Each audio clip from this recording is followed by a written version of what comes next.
Vaccine नहीं थी तो 100 में से 50 से 60 बच्चे सरवाइव नहीं कर पाते थे।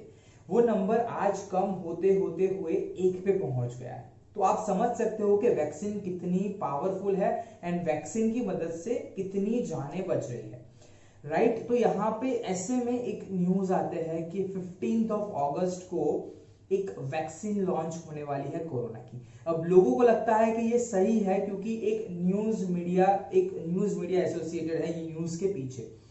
तो उसी के बारे में आज हम बात करने वाले हैं। आज का जो वीडियो होगा वो बेसिकली 3 पार्ट्स में डिवाइडेड होगा। सबसे पहले मैं आपको बताने वाला हूं कि वैक्सीन क्या है, वैक्सीन कैसे काम करती है। दूसरा टॉपिक रहेगा कि 15 अगस्त को क्या होने वाला है एंड लास्ट में कुछ फैक्ट्स मैं आपके साथ शेयर करने वाला हूं जिससे आप समझ जाओगे कि वैक्सीन बनने में कितना समय जो है वो लग जाता है। तो सबसे पहले बात करते हैं कि वैक्सीन क्या है। दोस्तों जैसे कि कोई क्रिकेट मैच होती है तो उससे पहले प्रैक्टिस सेशन होते हैं, प्रैक्टिस मैच होती है, नेट प्रैक्टिस होती है, तो सारी चीज होती है, राइट। तो वैक्सीन को भी कुछ आप इसी तरह से समझ सकते हो। अब हम बात करते हैं कि वैक्सीन के अंदर होता क्या है। दोस्तों वैक्सीन के अंदर खुद वायरस होता है। आसान भाषा में बात करूं तो जब कोरोना वायरस की वैक्सीन जब निकल जाएगी तो उसके अंदर कहीं ना कहीं कोरोना वायरस तो होगा ही, क्योंकि तभी जाके ये पूरी जो प्रोसेस होती है वो होती है। अब क्या प्रोसेस होती है वो आगे डिटेल में मैं आपको एक्सप्लेन करने वाला हूं, लेकिन यहाँ पे जो वैक्सीन में वायरस होता है उसकी स्ट्रेंथ बहुत ज्यादा कम होती है या फिर उसे पार्शियली यूज किया जाता है, उसका कोई पोर्शन यूज किया जाता है। तो डिफरेंट टाइप्स की वैक्सीन में डिफरेंट अप्रोचेस होते हैं, लेकिन बेस अगर किसी भी वैक्सीन का लिया जाए तो उसमें वायरस खुद भी प्रेजेंट होता है। अब बेसिकली क्या होता है जब आपको ये वैक्सीन दी जाती है। मान लीजिए हम बात करते हैं पोलियो की। जब बच्चे को पोलियो की वैक्सीन दी जाती है तो क्या होता है, बच्चे की इम्यून सिस्टम, वो वायरस जो इंसर्ट होता है पोलियो की मेडिसिन थ्रू, वो बहुत ज्यादा वीक होता है, उसकी स्ट्रेंथ नहीं होती है। तो बॉडी उससे फाइट करना सीख लेती है और वो उस जो पूरी फाइट का सिनारियो होता है किस तरह से ये वायरस को डिफीट करना है वो मेमोरी में सेव हो जाता है। तो जब एक्चुअल पोलियो का बच्चे को कुछ पोलियो का इंफेक्शन या कुछ भी ऐसा कुछ होता है तो बॉडी को पता होता है कि ये वायरस से किस तरह से डील करनी है, किस तरह से उसे डिफीट करना है, किस तरह के एंटीबॉडीज को जनरेट करना है, राइट। तो इस तरह से ये जो पूरी प्रोसेस है वो होती है। आपको एक बार वैक्सीन दी जाती है ताकि आपकी बॉडी को पता चल जाए कि इस तरह के वायरस से इस तरह से डील करनी है। तो वो आपकी बॉडी सीख लेती है और वो लाइफ टाइम नहीं भूलती है। तो एक बार वैक्सीन दी जाती है तो फिर बॉडी खुद से लड़ना सीख जाती है। ऐसा नहीं है कि वो वैक्सीन आपकी बॉडी में रहेगी लाइफ टाइम, लेकिन वो आपकी बॉडी को सिखा देती है कि कैसे आपको इन्फेक्शन से लड़ना है। तो इस तरह से वैक्सीन जो है वो काम करती है। अब हम बात करते हैं 15 अगस्त के बारे में। दोस्तों यहाँ पे आपको एक सिंपल सी चीज समझनी पड़ेगी कि वैक्सीन को लॉन्च करना वो कोई दवाई को लॉन्च करने जितना इजी नहीं है।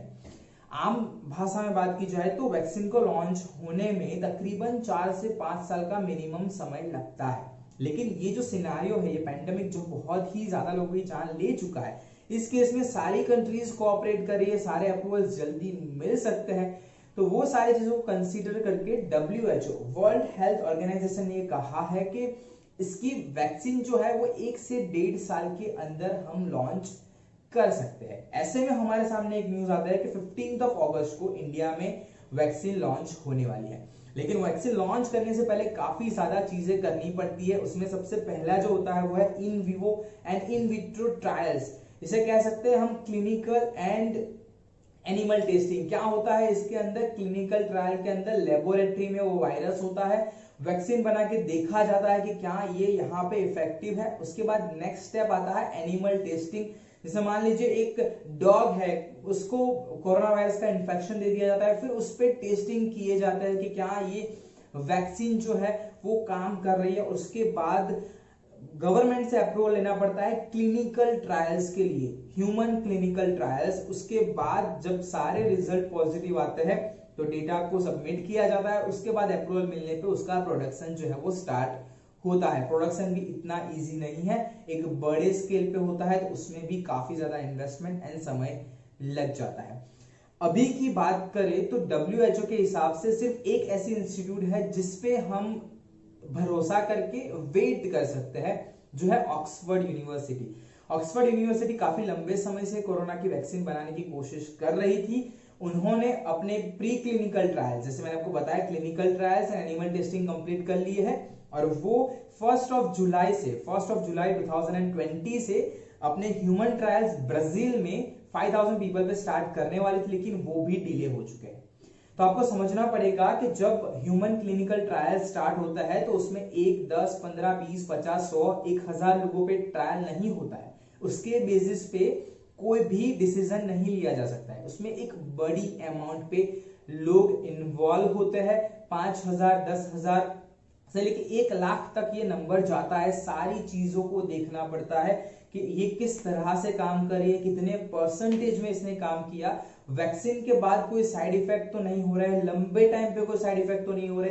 ये सारी चीजें ऑब्जर्व करने के बाद किसी वैक्सीन को लॉन्च किया जाता है। ऐसे में जब मुझे सुनने में आया कि 15 अगस्त को कोई वैक्सीन लॉन्च हो सकती है, अब काफी लोग उस पर भरोसा करके ये सोच रहे हैं तो अब तो वैक्सीन आने वाली है, अब हम जीत जाएंगे। लेकिन प्रिकॉशन अभी भी लेने पड़ेंगे, मास्क अभी भी पहनना पड़ेगा, हाथ अभी भी वॉश करने पड़ेंगे और जितने और प्रिकॉशंस ले रहे हैं हम डिस्टेंस मेंटेन करके, वो सारे अभी भी लेने पड़ेंगे। वैक्सीन को समय लगेगा, मुझे नहीं लगता है कि 15 अगस्त को कोई भी वैक्सीन लॉन्च हो सकती है। अगर हो जाती है तो काफी ज्यादा क्वेश्चंस हमें बाद में भी पूछने पड़ेंगे कि उसकी रिलायबिलिटी क्या है, उसके साइड इफेक्ट्स कोई होंगे कि नहीं।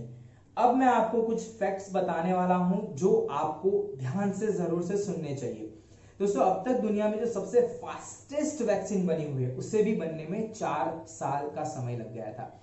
आपको सुनने में बहुत ज्यादा हैरानी होगी कि काफी लंबे समय से HIV एड्स की वैक्सीन बन रही है। तकरीबन 2001 से, अगर मैं गलत नहीं हूं तो इसकी वैक्सीन पे काम हो रहा है और उनका भी ये कहना है कि हम 2030 से पहले वैक्सीन को लॉन्च नहीं कर सकते। तो अगर मोटा माटी अगर वो 2030 में लॉन्च हो भी जाता है तो भी वो वैक्सीन को बनने के लिए 30 साल का समय लग जाएगा।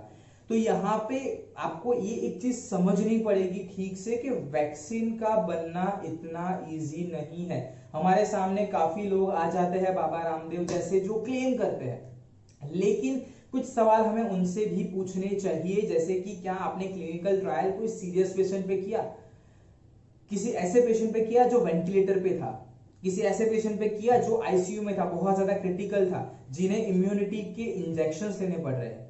इतना इजी नहीं है दोस्तों, आपको समझना पड़ेगा। रूमर्स आपको खुद ही सेपरेट करने पड़ेगी, क्योंकि हर बार कोई आपकी हेल्प नहीं करेगा।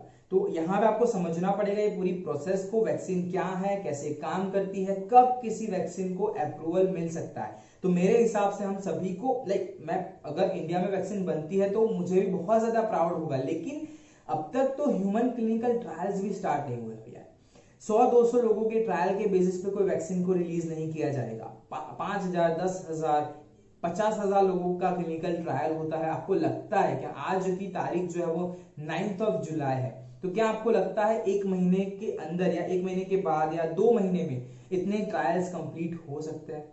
मुझे तो नहीं लगता है। तो आपको समझना पड़ेगा कि ये एक झूठी बात है, ये एक सच्ची ये एक ट्रूथ फैक्ट क्या कह सकते हो, वो सारी चीज में नहीं आता है। मुझे नहीं लगता है कि 15 अगस्त को कोई वैक्सीन रिलीज हो सकती है। मैंने सारी चीजें आपको एक्सप्लेन कर दी कि वैक्सीन है क्या, कैसे काम करती है, 15 अगस्त को क्या होने वाला था, और फैक्ट्स भी मैंने आपको बताया कि अब तक की फास्टेस्ट जो वैक्सीन है वो भी 4 साल में तैयार हुई थी। समय लगने वाला है, हमें प्रिकॉशंस लेने पड़ेंगे। आशा रखता हूं ये वीडियो आपको पसंद आया होगा, कुछ अच्छी एंड सही इंफॉर्मेशन आपको ये वीडियो से मिली होगी। अगर ये वीडियो पसंद आया है तो वीडियो को लाइक करो, अगर नए हो तो चैनल को सब्सक्राइब करके बेल आइकन को हिट करो ताकि आप कोई भी अपडेट मिस ना करो। मैं ऐसे ही videos every Tuesday, Thursday and Saturday लेके आता हूं। मिस नहीं करना चाहते तो अभी सब्सक्राइब करके बेल आइकन को हिट कर दो। सैटरडे नए वीडियो में आपसे मुलाकात होगी, तब तक के लिए जय हिंद, वंदे मातरम।